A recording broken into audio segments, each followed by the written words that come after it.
Então seja bem-vindo ao Think Tank desta semana. O Think Tank, como sabe, é um programa criado aqui no âmbito do canal A Cor do Dinheiro para analisarmos a semana do ponto de vista económico e também político. E também, como sabe, todas as semanas estão aqui comigo Joaquim Aguiar, à minha esquerda, e Jorge Marrão, à minha direita. Ora, qual é que é o tema, ou melhor, os temas desta semana? Contas certas, já ouvi falar? É que há cerca de 100 anos ouvimos um senhor, conhecido por António Oliveira Salazar, defender a ideia de contas certas e a tentar desfazer toda aquela confusão que vinha da Primeira República. Depois, já em democracia, ouvimos falar pessoas como Silva Lopes, também em contas certas. Ainda em democracia, ouvimos Hernani Lopes, o primeiro, aliás, Ministro das Finanças do segundo acordo com o Fundo Monetário Internacional, falar em contas certas. Aproveito para dizer que o primeiro-ministro das Finanças a falar, ainda no início da democracia, era Vítor Constâncio. Depois tivemos Passos Coelho a falar em contas certas. E agora tivemos Mário Centeno, tivemos João Leão e agora temos Fernando Medina a falar em contas certas. Joaquim Aguiar, qual é a diferença entre todas estas contas certas? A diferença é onde é que está quem fala nas contas certas. Porque quem está na direita ou quem está na esquerda olha para as contas certas de maneira diferente. O que é que são contas certas para a esquerda? Há despesa orçamental, é preciso ter receita para cobrir a despesa orçamental e ter a conta certa por essa via. Aumento da receita para responder ao aumento da despesa. O que é contas certas na direita? É acumular capital para poder investir, crescer e, com isso, pagar o investimento que foi feito. Isso ao nível do país e ao nível de cada uma das empresas ou de cada uma das famílias. Esta diferença entre esquerda e direita traduz-se na carga fiscal. Porque, de facto, para a direita, acumular capital pela atividade económica significa que preços e custos têm que permitir essa acumulação de capital. Se os custos sobem porque os salários sobem e os preços não podem subir porque o mercado não satisfaz esse aumento de preços, então não pode haver investimento, não pode haver crescimento e não há poupança. Porque continua a haver despesa pública e é preciso ter receita fiscal para cobrir essa despesa pública. Na esquerda, a questão resolve-se de outra maneira. Não há capital, mas pode haver dívida. E, portanto, as contas certas do orçamento são compatíveis com um crescimento do endividamento por emissão de dívida pelo Estado. Mas isso tem um limite, Joaquim. Como? Isso tem um limite. Ora, o limite que isso tem depende do sistema de alianças. Porque se houver países amigos que querem proteger ou um regime nascente, como no período 74-80, ou se houver quem estiver interessado em adquirir ativos do país para depois o ocupar, ou para depois o pressionar e o influenciar, então também cobre essa dívida porque é uma compra antecipada. No fundo, a questão é comprar direitos sobre propriedade interna. Em qualquer dos casos, isto significa que as contas certas podem esconder estratégias de contas muito desequilibradas. Conforme se quer proteger o crescimento no futuro, exatamente, ou conforme se quer proteger as eleições no presente. Ora, nós, curiosamente, ao longo da nossa história, passamos por todas estas fases. Hoje que temos o Partido Socialista no governo por 4 anos garantidos com uma maioria absoluta, temos que recordar o que foi Afonso Costa. Porque também Afonso Costa dizia só o Partido Democrático é que pode, que era o partido do Afonso Costa, O antecessor do pode Partido Socialista. governar, anterior ao Partido Socialista, de onde veio a sair o Partido Socialista. Exato. Mas só o Partido Democrático é que pode governar. Ninguém pode governar contra o Partido Democrático. E com este tipo de posição, abriu um precedente de domínio continuado que lhe permitiu, domínio continuado do poder, que lhe permitiu ir aumentando a dívida progressivamente. Claro que já vinha dívida do fim da monarquia, mas Afonso Costa e a Primeira República agravaram ainda mais isso. O que vai dar a oportunidade ao Dr. Salazar de se apresentar como o homem das contas certas. Não era o homem da Reis Desconta, mas era o homem das contas certas. De facto, era o homem das contas certas? Não. Era um dirigente político com uma vocação autoritária e que utilizava as contas certas para se justificar na bondade da sua governação. Para se eternizar no poder. E dessa maneira centralizou o poder e justificou todas as medidas que tomou, mesmo as mais inadequadas e incorretas do ponto de vista das liberdades. Deixe-me fazer um pequeno à parte. Não acha estranho que ainda hoje as finanças públicas sejam dirigidas de forma centralizada como determinou o Dr. Salazar? É que nós já vivemos a democracia. É verdade, porque as finanças públicas são a chave do cofre e, portanto, para uma sociedade patrimonialista e dependente das políticas distributivas, quem tem a chave do cofre tem a chave do segredo e, portanto, o poder político não é independente da chave do cofre. Mas atenção, esse poder político dessa época tinha também o controle da religião e o controle das Forças Armadas.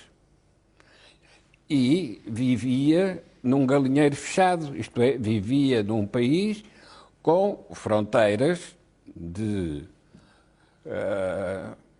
regulação do movimento das populações, mas também regulação dos movimentos financeiros.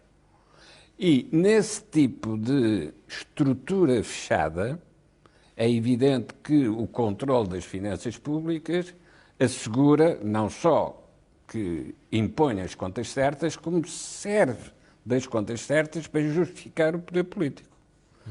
Hoje fala-se de contas certas também para justificar o poder político, só que as contas não estão certas, porque nem há crescimento económico, nem há diminuição da dívida já acumulada, nem há sequer capacidade de cobrir a dívida futura por efeito das alterações demográficas que já são inevitáveis. Isto é, uma sociedade que envelhece produz menos e obriga a mais despesas de proteção social. Portanto, estas contas certas de que hoje a esquerda fala não são diferentes das contas certas que essa mesma esquerda acusava à direita de querer impor. São exatamente as mesmas contas. O que muda é o sítio onde se está. E quando a esquerda está no poder, quer contas certas, tão certas como queria Salazar. E com as consequências inerentes, num caso e noutro, são absolutamente idênticas. Isto é, tem que ter repressão. Repressão política, no caso do regime autoritário, repressão financeira, no caso da democracia. O que é essa repressão financeira? Controle dos juros, e tudo tem de ser feito para que os juros não cresçam, justamente porque a dívida, sendo relevante, se os juros sobem, torna-se incomportável e entramos na tal situação de bancarrota, em que já estivemos, e onde podemos cair novamente se os países amigos não ajudarem a resolver o problema. O que são hoje os países amigos? É o BCE. Nos anos 70 eram os sociais-democratas na Alemanha e na Suécia. Nos anos 20 do século XXI, os amigos são a União Europeia. E o porque BCE? é a União Europeia e o BCE que têm de responder a estas dificuldades de cada um dos países que fazem parte da União Europeia. Já volto a si, Joaquim. Jorge, não te espanta tanta conta certa no espaço de 100 anos? Ainda bem que nós trouxemos este tema das contas certas para este programa, porque, e para tentar enquadrá-lo, eu faço uma citação. Ortega Gasset dizia que pior que ter uma doença é ser uma doença. E as contas certas que estão a ser apresentadas pelo atual governo e o que lhe precedeu são contas certas que revelam uma doença da sociedade, que é a doença que é possível que o Estado faça tudo com sacrifício dos seus concidadãos. E isto tem que ir mais longe, porque estas contas certas geram contas incertas, onde? Nas pessoas e nas empresas, e na relação das pessoas e das empresas com o próprio Estado. E isto é muito importante percebermos, porque é com um enorme, brutal aumento de impostos, dito por Vítor Gaspar, é feita uma afronta brutal, como se ele estivesse a dizer a maior enormidade em termos de economia, e quando é feita pelo Partido Socialista ou pela esquerda, parece que está a resolver o problema do país. Ora, nós temos que perceber que o país está realmente dividido relativamente às contas certas. Porque, se é verdade que Passos Coelho recuperou António Costa para o caminho da virtude, que é, afinal, precisas de governar com contas certas, a pergunta que nós temos que responder é: mas então onde é que está o diabo? Que era o diabo que se falava. E o diabo está numa coisa muito simples. As pessoas não veem o seu rendimento realmente a crescer. O diabo está no crescimento económico. Provavelmente o erro que se cometeu foi referir que o diabo poderia ser outra bancarrota. Exatamente. E o que se está a fazer é uma criação de um outro diabo, que é esse diabo que está a ser escondido. E reparem no mais estranho neste momento que a política portuguesa atravessa. Os grandes valores europeus são a prosperidade, a paz e a tolerância. Digam-me lá o que é que se está a passar em toda a Europa relativamente a estes três valores. Prosperidade, só em alguns países. Paz, estamos a ver que não temos. E tolerância, vemos cada vez mais sociedades fragmentadas. E, portanto, parece que as sociedades têm que ser dominadas pelos extremos. E o que é que aconteceu? Porquê é que os centros criaram os extremos? Os centros criaram os extremos porque não tiveram a coragem de enfrentar os problemas reais. Quem diga que a política são soluções para problemas reais, não é discutir o bem e o mal. E cada vez que não se resolve um problema, nós estamos a criar outros problemas. E isto é muito importante para nós percebermos, para enquadrarmos a discussão que está a haver na Europa entre os nacionalistas e os globalistas. Era aí que eu iria chegar. A explicação que estás a dar serve para Portugal e para a Europa. Serve para Portugal e para a Europa. Particularmente para a França. Bom, e porquê é que isto é importante nós trazermos para a conversa? Porque, contrariamente à propaganda que está a ser feita, Portugal, em toda a sua história, século XX, século XXI, é dependente das grandes crises do exterior. Nós tivemos a Primeira Guerra Mundial, tivemos a Segunda Guerra Mundial, tivemos crises petrolíferas, tivemos a crise agora financeira, e cada vez que tivemos essas crises, nós tivemos que resolver novos problemas. Ora, o que está a ser omitido aos portugueses, que não pode ser omitido durante 4 anos, portanto é importante nós percebermos isso. Daqui a 1 ano ou 2, quando estivermos a fazer um think tank, se calhar é melhor relembrarmos estes think tanks. O que vai acontecer é um debate sobre, afinal, o que é que nós omitimos às pessoas. E pela primeira vez o euro está a cometer o seu maior erro, que é criar inflação. e não atacar o problema da inflação de forma rápida. Porque a zona monetária foi vendida aos europeus Como estabilidade monetária. como estabilidade monetária. Ou seja, estabilidade de preços. Não para criar aquilo que todos os nacionalismos tinham, que era a sua moeda própria e que empobrecia os seus povos para manter o poder, para estar no poder à custa do rendimento das pessoas, que é o que está a acontecer. Só havia uma exceção, e nesse caso estás a dizer que era a Alemanha. A Alemanha. Mas a Alemanha estava a sair de uma reparação de guerra e de uma recuperação de guerra. Exato. Quando nós olhamos para a Europa e olhando para a Ucrânia e pensando, mas a aproximação da Ucrânia à Europa significa que a Europa vai ter que fazer uma ajuda assimétrica em relação à Ucrânia. Isso significa menos dinheiro, se calhar, para outras zonas da Europa. Nomeadamente para nós. Nomeadamente para nós. E isso leva-nos a um outro tema, que é o tema de nós percebermos que a solidariedade europeia tem que ser construída à medida dos acontecimentos. Não é um mapa em que cada um fica com as suas cotas, ou seja, não é uma... Ou seja, é a mesma coisa que eu ter uma empresa, temos todos o mesmo capital e recebemos todos de acordo com esse capital. Não, provavelmente não pode ser assim. Tem que haver uma parte que tem que ser assimétrica. E porquê é que eu digo que esta questão das contas certas nos geram contas incertas no outro lado? Porque não é por acaso que depois as famílias se endividam e as empresas se endividam. Porquê? Porque para pagarem as contas certas do Estado, e por outro lado ainda há uma outra dimensão, que aliás falava aqui o nosso colega Nogueira Leite, que esteve aqui também em alguns think tanks, falava num artigo que vai sair amanhã no Negócio, mas que eu tive a oportunidade de ver, que é a descapitalização do próprio Estado. Ou seja, quando o Estado deixa de fazer investimento público e a única coisa que faz é tirar impostos dos portugueses para redistribuir para o outro lado, mas não pega nos impostos e não faz investimentos para a sociedade crescer. E, portanto, nós alteramos o modelo de crescimento, não, nós alteramos o modelo de incentivos para a sociedade. E, portanto, é uma sociedade que não tem incentivo ao crescimento. As pessoas que percebem que... Vamos pôr isto de uma forma simples.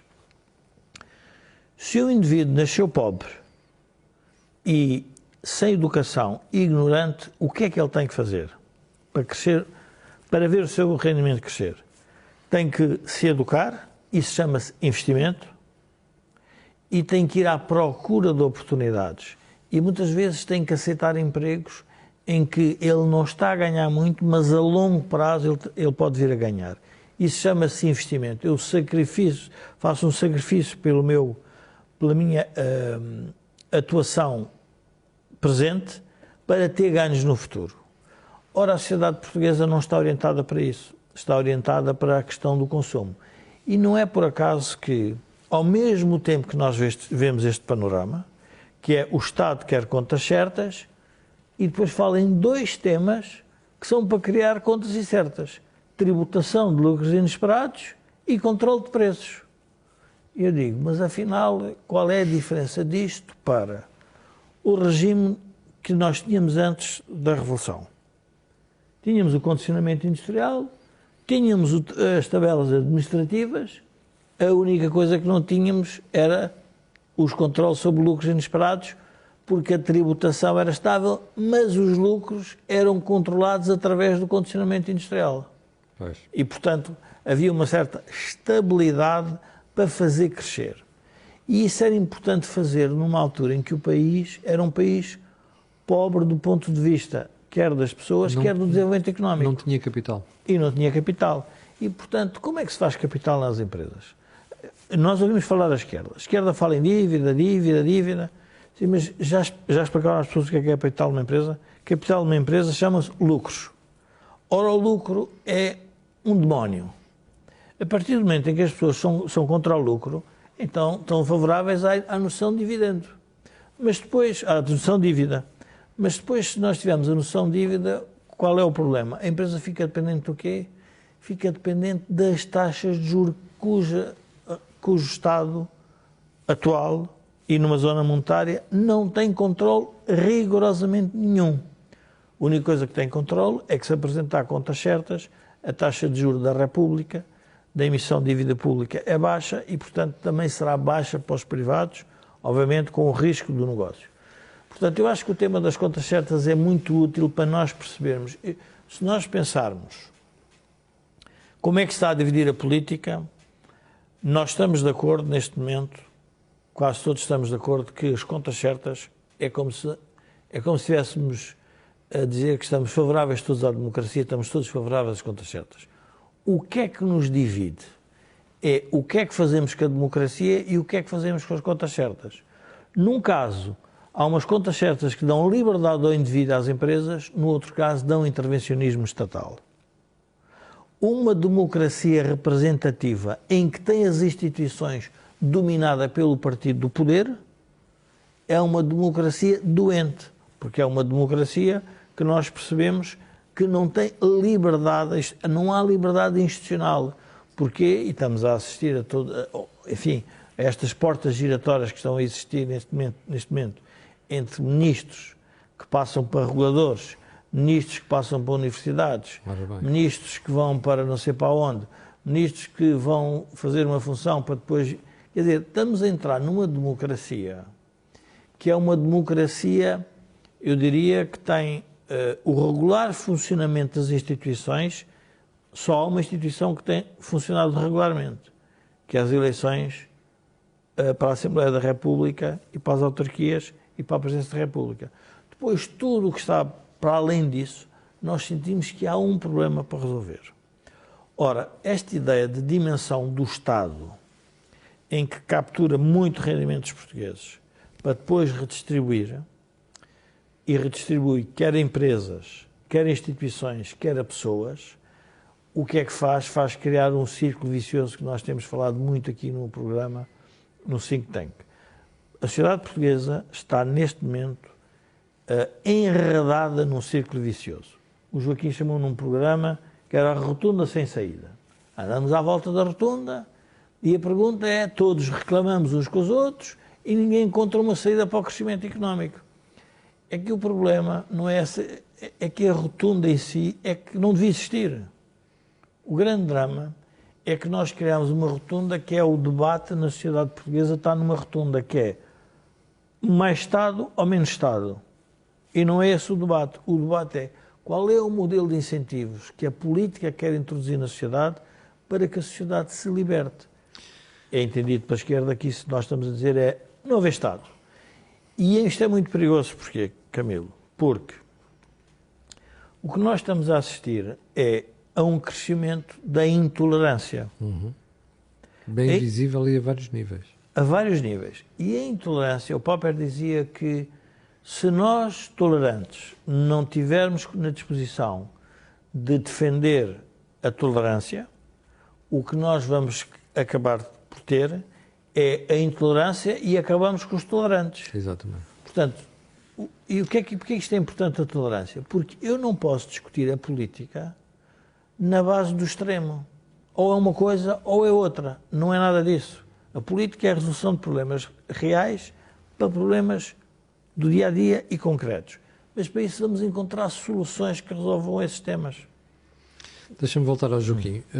Joaquim, apesar de tudo, nós percebermos que há uma diferença entre contas certas protagonizadas pela direita e pela esquerda, apesar de tudo, isto é um ganho civilizacional. Porquê? Porque não me recordo nunca de ter visto 3 governos diferentes, que são governos de esquerda, tão preocupados com contas certas. Isto é um grande mérito para a União Europeia. Tem a ver com as regras de governação económica que Bruxelas nos impôs. Certo? Não, é que é isso mesmo. A União Europeia e, especificamente, o euro, criaram novos critérios de comportamento político. Exatamente. Durante muito tempo, a sociedade portuguesa não quis interpretar as implicações do euro. E a principal implicação do euro é quem não é competitivo tem desemprego. Pois. Porque, como não podes valorizar a moeda, ou tem capacidade para produzir com a mesma moeda o mesmo que os outros produzem, ou, se não tem essa capacidade, sai desse tipo de mercado, desse tipo de atividade, tem o desemprego.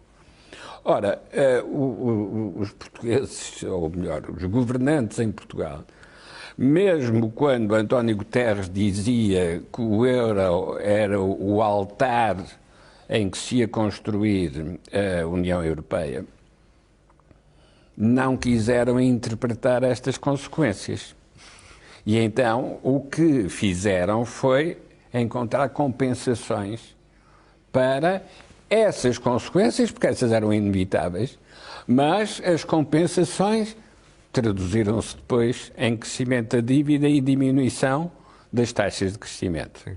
Agora, voltamos a poder interpretar nesta crise que nos vai obrigar a ter comportamentos novos, a interpretar o que é que o euro nos permite.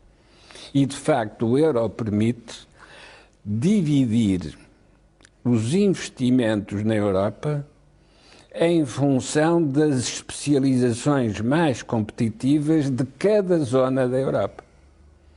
E é para esse jogo de atração dos investimentos e do capital disponível que nós temos que estar preparados para vencer, ou pelo menos para nos classificarmos para o campeonato anual. Isso significa o quê? Significa que as agências europeias vão selecionar as zonas de concentração de investimentos em função dos setores. E Portugal precisa de se candidatar para esse tipo de especializações, porque são essas especializações que atraem os investimentos da própria União Europeia. Não serve de nada falar das bazucas ou falar dos programas especiais para responder às consequências da pandemia. Vale a pena discutir setores e onde é que há projetos de investimento que sejam competitivos. Quem definir isso ganha a posição nessas especializações. Voltemos ao Ricardo, um judeu que foi para a Inglaterra. Está a falar do David Ricardo. Foi para a Inglaterra. Está a falar do David Ricardo. Como? David Ricardo. Não percebo. Está a falar do David Ricardo. David Ricardo. Que em Inglaterra olha para Portugal e diz: Portugal deve-se especializar no vinho e a Inglaterra deve-se especializar nos têxteis. Sim. Isso eram as seleções dos setores nessa época. Mas sempre foi preciso fazer esse tipo de seleções. Hoje, por exemplo, quando a Alemanha tem uma especial atenção para o que se passa na China, é porque a especialização industrial da Alemanha vai entrar em competição direta com a especialização industrial da China. Portanto, nós precisamos de colocar a nossa economia também nesse jogo da comparação competitiva. E sempre que se fala em exportações, é disso que estamos a tratar. Comparações de capacidade competitiva. Mas quando se diz que é preciso que Portugal tenha no setor exportador 60% da produção anual, o que estamos a dizer é ou somos competitivos ou já não estamos nesse jogo.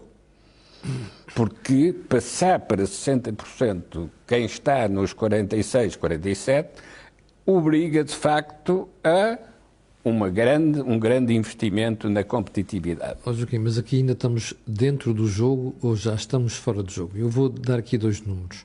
Quando olhamos para economias que diretamente competem connosco, 2 das quais nos ultrapassaram no ano passado, em termos de PIB per capita, isto significa 2 coisas. A Hungria tem mais ou menos 63% das exportações, do PIB nas exportações, e a Polónia está acima dos 80%. Ou seja, isto só significa que eles são muito mais competitivos do que nós. Nós ainda vamos a tempo de apanhar esse comboio. Mas nós precisamos de escolher os indicadores certos para definir as metas políticas.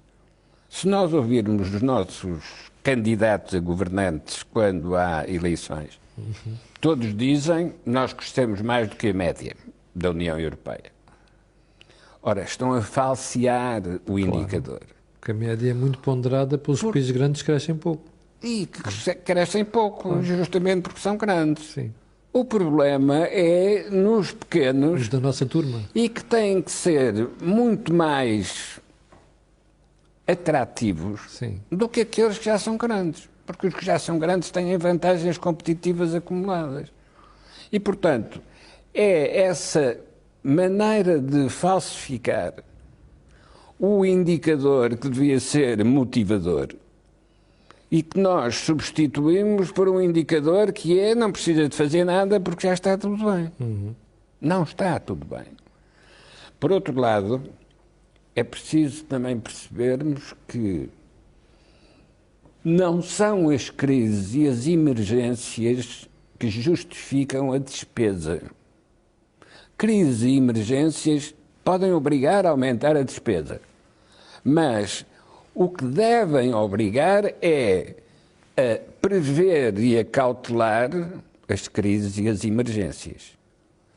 Porque é na prevenção que se ganha a tal vantagem competitiva.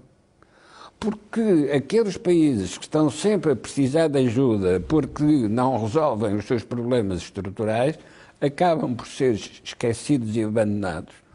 Porque não há agentes privados que estejam interessados em ir para esse tipo de localização. E os programas públicos não dão para todos os sítios e, portanto, há sempre quem, se não tiver capacidade própria, há sempre quem fique eliminado, esquecido. Na situação atual, Portugal não pode ter as saídas que teve na sua história, como, por exemplo, os descobrimentos, isto é, não tem possibilidade de se expandir, mas tem possibilidade de atrair investidores externos que queiram atuar em Portugal. Mas para isso precisa de criar regiões económicas especiais, isto é, precisa de criar espaços que sejam atrativos e protegidos internamente, para poder ter, para poder chamar investidores externos interessados neste espaço nacional. Joaquim, mas nós aí estamos a fazer o trabalho exatamente oposto, que é, temos burocracia, temos tribunais que funcionam mal e temos fiscalidade elevada, que é para não dizer outras coisas piores na economia. Isto é um travão à procura desses investidores. Mas por isso é que eu proponho que a opinião pública, nos períodos eleitorais, exija conhecer os indicadores efetivos da competência e da capacidade. A herança dos regimes políticos autoritários em Portugal foi criar a ideia de um poder funcional. Isto é, o exercício do poder era pôr as instituições a funcionar. E não tinha a obrigação de pôr as instituições a crescer ou a criar novas oportunidades de mercado e novas oportunidades empresariais. Se uma sociedade não cria para além do que tem, vai ter cada vez menos, porque não inova, não substitui e acaba por desaparecer.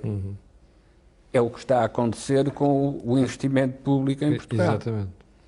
Portanto, o poder funcional é de facto um poder respeitador das contas certas, mas não é respeitador do futuro certo.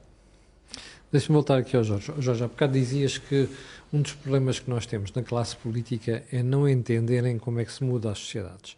E nós, muitas vezes, em privado e até em eventos fechados, como aconteceu com o da Associação Empresarial do Minho, tu referes esse pormenor. Vamos pegar nesta questão dos incentivos para ver se quem está do outro lado entende.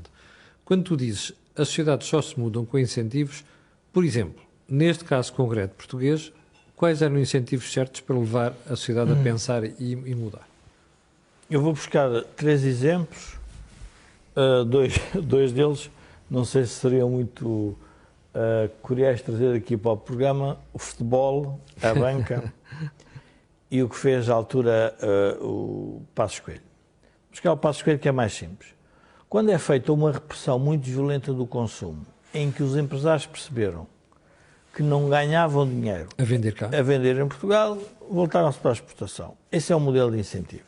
Ok. Portanto, de repente, todos nós percebemos que, se calhar, a solução para o país era voltar-se para fora. A mensagem é, você está a pensar que vai ganhar muito dinheiro a vender internamente, não vai. Não vai. Portanto, vá procurar outras paragens. Mas o que é que o Estado está a dizer? Está a pegar nos fundos para fazer a tal reconversão utópica da sociedade, que é a transição digital. Exatamente. E a questão das alterações climáticas. Bom, não sei se as pessoas têm a noção qual é o impacto da alteração climática que nós possamos fazer no mundo. É, quer dizer, 0,00001. mas pronto, mas esse é o que é que vai acontecer? Criou-se um modelo de incentivos para um conjunto de setores relativo às alterações climáticas. Agora vamos à questão do futebol e da banca para nós percebermos. É estranho, nós ficamos altamente orgulhosos quando exportamos talento futebolístico. Ou seja, quando se pega num jogador português e ele vai jogar nos campeonatos mundiais. Mas se for um médico, um dentista, um ator ou uma empresa, já é mal interpretado. Ou seja, temos uma situação paradoxal e isso é o que o Joaquim estava a referir. A vantagem comparativa é que esse médico, esse dentista, esse ator, essa empresa tem uma vantagem comparativa para operar noutros mercados. Sim. E, portanto, os mercados absorvem isso. Ora, se nós queremos o contrário, então nós próprios temos que pensar nas nossas vantagens. O que é que faria com que os melhores jogadores do mundo de futebol viessem a jogar para Portugal? O que é que faria que as melhores empresas do mundo viessem trabalhar para Portugal? E esse é que era o grande modelo de incentivos, é perceber, mas para isso o Estado tem que ter uma noção de risco diferente. Por isso é que eu ponho aqui os bancos. Se os banqueiros decidirem eles próprios montar os negócios, a probabilidade de escorrer mal é elevadíssima, porque são incompetentes sobre a matéria. Claro. Eles podem saber dar crédito, mas eles não sabem operar empresas. Ora, o Estado tem a ideia, os políticos quando se sentam nos cargos, têm a ideia que eles próprios são capazes de definir tudo, definir incluindo o sucesso de um negócio que estão a lançar hoje e de certeza que vai ter sucesso lá fora. O que é que acontece? Como dizia um economista americano, a grande diferença entre o público e o privado é que o privado tem um limite à asneira. Para porque já não tem capital, nem tem banco que financia. O público não, o público continua a pôr mais dinheiro.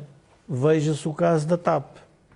Todas as pessoas na Europa, em Portugal e no mundo já perceberam o que é o negócio da aviação, que é um negócio difícil, altamente competitivo e que não é fácil ganhar dinheiro. E é muito ágil, precisa de muita flexibilidade. Pronto, mas nós continuamos a insistir. Ora, aqui a pergunta é um setor estratégico decisivo para alguma parte dos segmentos do país? É, mas o Estado aí tem que fazer opções.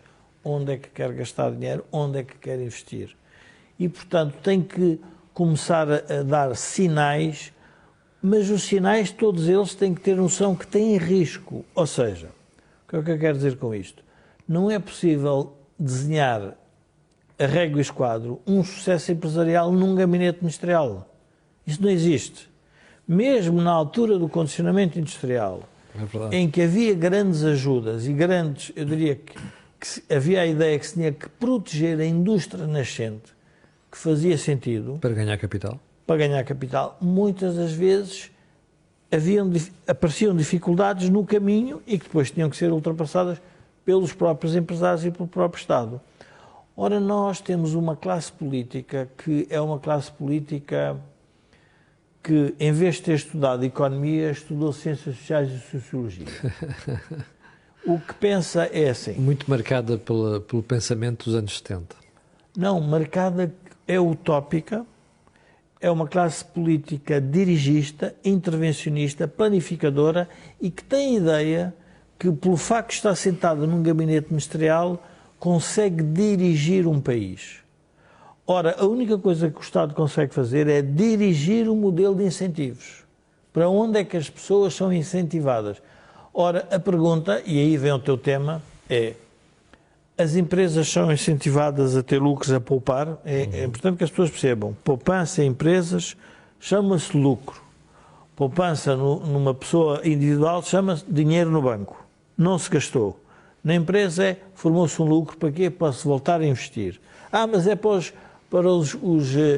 as pessoas ainda não perceberam uma coisa que é importante. Eu acho que esta questão do lucro é importante porque eu fui vendo uns comentários que as pessoas iam fazer em alguns think tanks e é importante perceber que, para um empresário, se receber dividendos, esse património já era dele se ficar retido. Ele já tinha o capital na empresa. Sim. A única coisa que ele fez foi tirá-lo de lá. Mas o património continua exatamente igual. Ora, o que a classe política diz é: não, o empresário, nós só vamos ajudar os empresários que põem lá capital e que deixam lá o capital. Mas a minha pergunta é: mas eu, a algum momento, vou precisar desse capital para fazer outros investimentos. E como é que eu faço? Vou pedir dinheiro à banca para fazer outros investimentos? Não. Tiro dividendos para depois voltar a investir noutros negócios. Porque, com todo o respeito, os dividendos das grandes empresas ou das médias empresas não são necessários para o empresário comer, investir bem e ter uma boa casa. É muito mais do que isso. O empresário, a partir de certo nível, é completamente indiferente. Esses valores são relevantes, exatamente, mas não são a sua razão de se envolver a correr risco no negócio.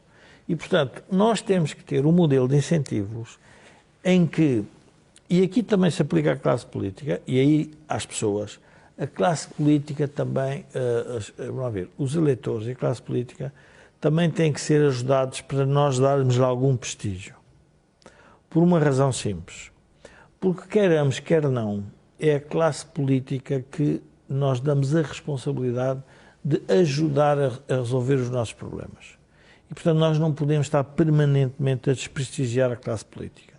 Como também não podemos estar permanentemente a desprestigiar os empresários, como não podemos estar permanentemente a desprestigiar os banqueiros. Porque estas três entidades são as três entidades que, de uma forma mais ou menos dirigista, ou menos dirigista, enfim, as formas podem ser distintas, são aquelas que levam o país ao crescimento económico, à tal prosperidade da Europa. E, portanto, nós, se destruirmos, e não é por acaso que os populismos, se reparares bem, os populistas, em geral, atacam estes três grandes setores, que é: os políticos são todos maus, os banqueiros são uns bandidos e os empresários são eu diria, uns egoístas. Acumuladores de capital. Acumuladores de capital. Ora, o populista, ao fazer isto, a pergunta que eu tenho que fazer a seguir é: está bem, então tu vais substituir isso com o quê? Qual é que é a tua proposta em concreto? A proposta em concreto tem que ter um regime governativo, tem que ter um regime bancário e que tem que ter um regime empresarial. Então qual é a diferença? E o populista vem sempre com uma ideia da moralização da sociedade, que é uma ideia que é muito relevante, e é verdade que nós destruímos vários setores da sociedade que geravam uma ética e uma moral, mas também temos hoje que pensar que não é o facto de eu estar permanentemente a desprestigiar essas entidades ou esses sistemas que melhora o país. Tenho que discutir qual é a solução em concreto que os me estão a apresentar. E por isso, quando diz assim, quando apresenta uma solução controle de preços, tributação de lucros inesperados, eu não vou dizer que o político é incompetente, digo, está errado esse modelo de incentivos. Isso é criar um incentivo para que as pessoas, sabendo que vai haver crises cíclicas, não podem mexer nos preços e vão perder dinheiro. Então ninguém investe. Ou seja, progressivamente as empresas começam a desinvestir. Sim, mas ia fazer uma pergunta? Ia fazer uma pergunta que é, tu achas que a classe política ainda não percebeu isto? Porque, repara, são conceitos básicos. Eu estou convencido que o espectador que está a ver neste momento terá percebido a mensagem. Ora, tu já tiveste desde o 25 de Abril, que são quase 50 anos, diversos primeiros-ministros de famílias diferentes, mas praticamente da mesma idade. Ou seja, muito moldadas pelo pensamento dos anos 70. Estas pessoas ainda não perceberam que a sociedade, conduzida desta maneira, vai acabar em empobrecimento? Não, que estas pessoas têm provavelmente muito diferente é que hoje a opinião pública, a opinião publicada, vamos lá ver, o custo hoje da informação, ou seja, daquilo que se propaga, é praticamente zero. É zero, ou seja, nós assistimos podemos ouvir tudo e o seu contrário. Está tudo disponível. Tudo disponível. Então o que acontece? Os políticos têm medo, receio das vagas e ondas da opinião pública. E essa opinião pública não é por acaso que começou a ser manipulada por potências externas.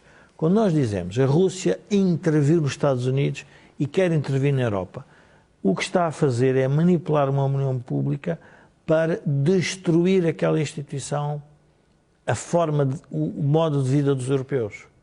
E, portanto, falo de forma objetiva. Mas isso também faz a esquerda trotskista do Bloco de Esquerda. Faz exatamente o mesmo. Cria uma opinião pública para, de alguma forma, levar a que o político tenha receio de contar aquilo que é verdade. O caso agora em França é um caso muito nítido. Quando Macron diz, mas como é que eu vou baixar a idade de reforma para 60 anos se eu já tenho dificuldade em pagar em 67? Claro. Mas se do outro lado tiver uma multidão que diz que é possível, então esse político tem dificuldade em se ingrar. Então o que é que nós vamos precisar?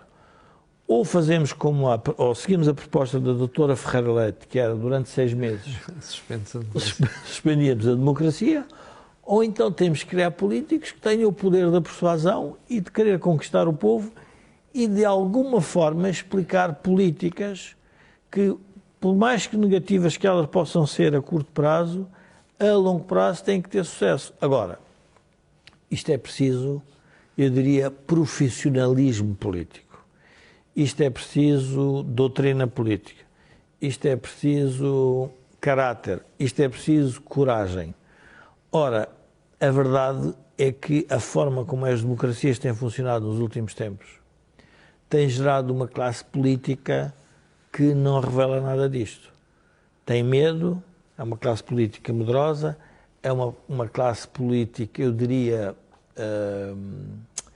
não está congeminada, está misturada com o sistema, ela faz parte de um sistema, diríamos, há uma rotatividade, se quisermos, entre o pensamento, a ação, a política e o poder, ou seja, é no fundo aquilo... Quando há dias um espectador perguntava porquê é que as monarquias caíram? Em alguns países e noutros continuam.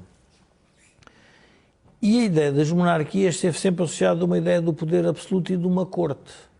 É verdade. Agora a pergunta que nós temos que fazer é, em democracia não há um poder absoluto e uma corte? Há. Quem detém esse poder, quem controla a informação, quem controla a opinião publicada, tudo isso são novos entraves para o sucesso de políticos com coragem. E, portanto, temos que continuar a fazer o debate político, isso é a única coisa que pode fazer mexer a democracia. Joaquim, a classe política teve tempo mais do que suficiente para testar vários modelos nestes 50 anos. Pelos vistos, ainda não acertámos com o modelo certo. Isto é por ignorância, é pelo populismo, como diz o Jorge Marrão, ou é pura e simplesmente porque querem continuar agarrados ao poder? Eu penso que é sobretudo por ignorância, e ignorância da história portuguesa. É verdade. Porque se refletirmos sobre a história de Portugal, nós percebemos tudo isto que o Jorge Marrão acabou de descrever. Nós já tivemos um regime corporativo, e uma Câmara corporativa, que era um regime de representação de interesses. Não era sindicalismo, mas era a representação dos interesses que, debatendo entre si numa Câmara corporativa, encontrariam as melhores soluções. E aqui está como um regime autoritário fazia a pulverização dos interesses, juntava-os numa sala a que chamava Câmara Corporativa e ficava à espera das respostas.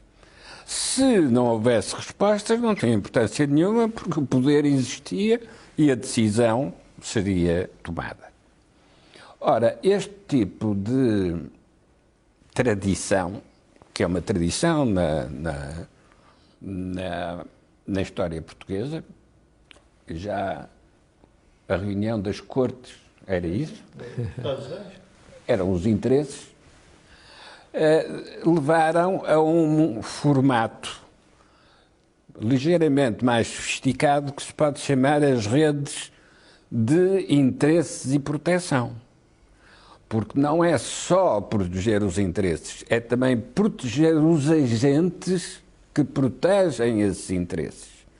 E quando alguma coisa lhes acontece de menos positivo, essas redes têm a obrigação de os recolher e proteger e lançá-los depois novamente, como nas corridas dos pombos, que recebe-se os pombos e depois lançam-se novamente para outro concurso. Ora, este tipo de redes de interesses e proteções distorce a escolha política. Porque quem tiver uma rede boa está disposto a correr riscos. Quem estiver numa rede menos protegida não pode fazer isso. É a dimensão dos partidos. Um partido grande, um partido que tem redes internacionais, é um partido que acolhe os seus militantes, os lança para a competição e, se perderem, são protegidos e, portanto, estão dispostos a ir a concurso novamente.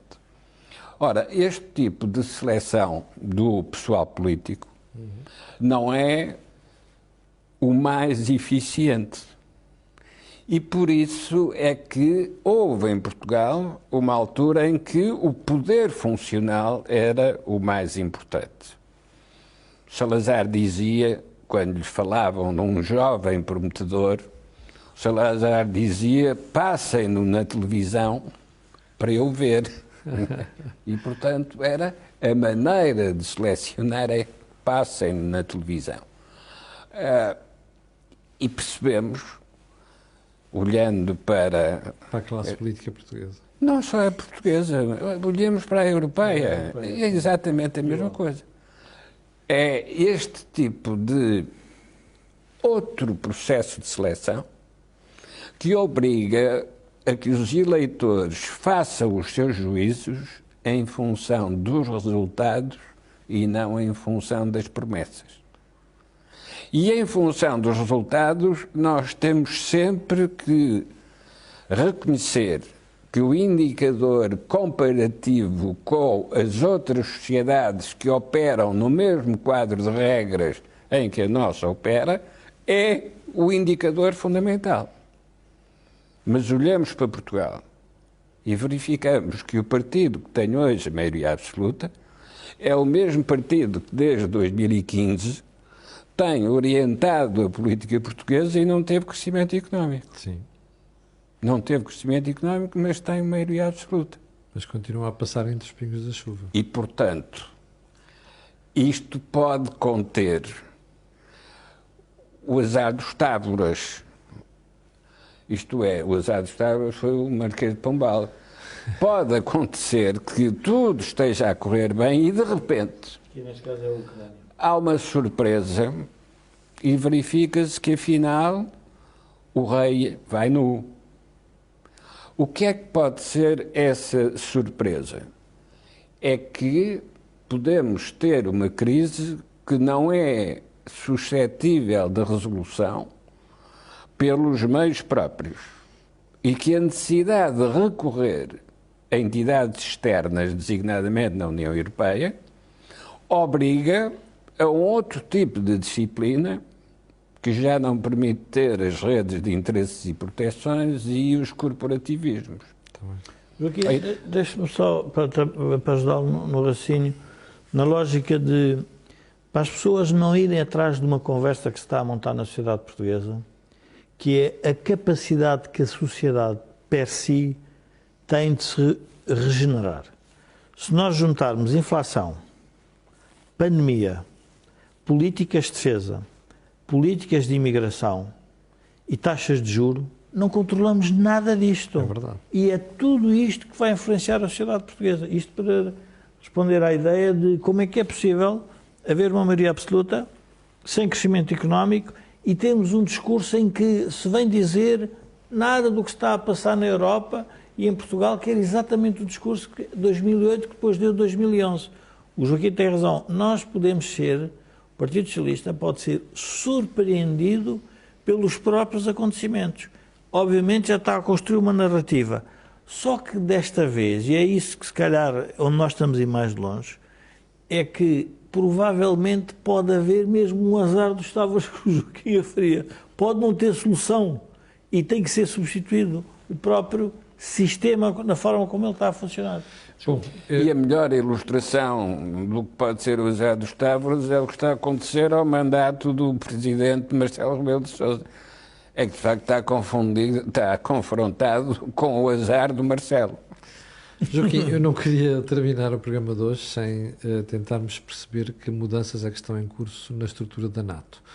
Porque a Suécia e a Finlândia, que eram dois países ferozmente não alinhados, entre aspas, agora estão com a esmagadora maioria da sua opinião pública favorável à entrada na NATO. Isto altera a relação de equilíbrio? É muito simples. A NATO pode ser vista de duas maneiras. Para aqueles que não estão na NATO, a NATO é ofensiva e é uma ameaça. Sim.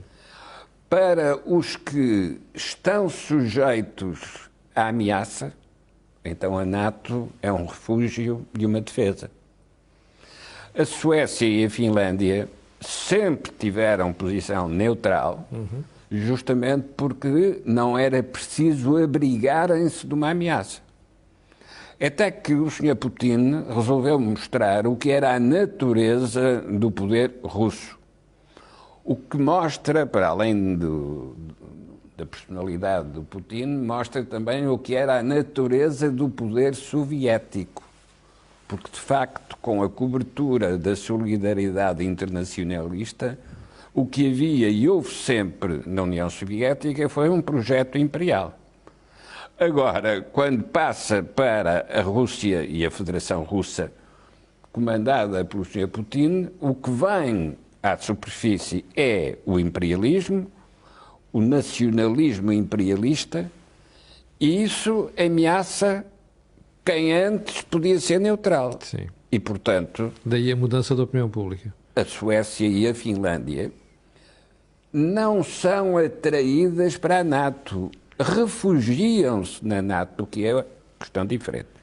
O que é esse refúgio na NATO, que a Ucrânia também quer, é uma proteção formal, porque, como se vê agora, a NATO hesitará sempre a entrar em confronto direto.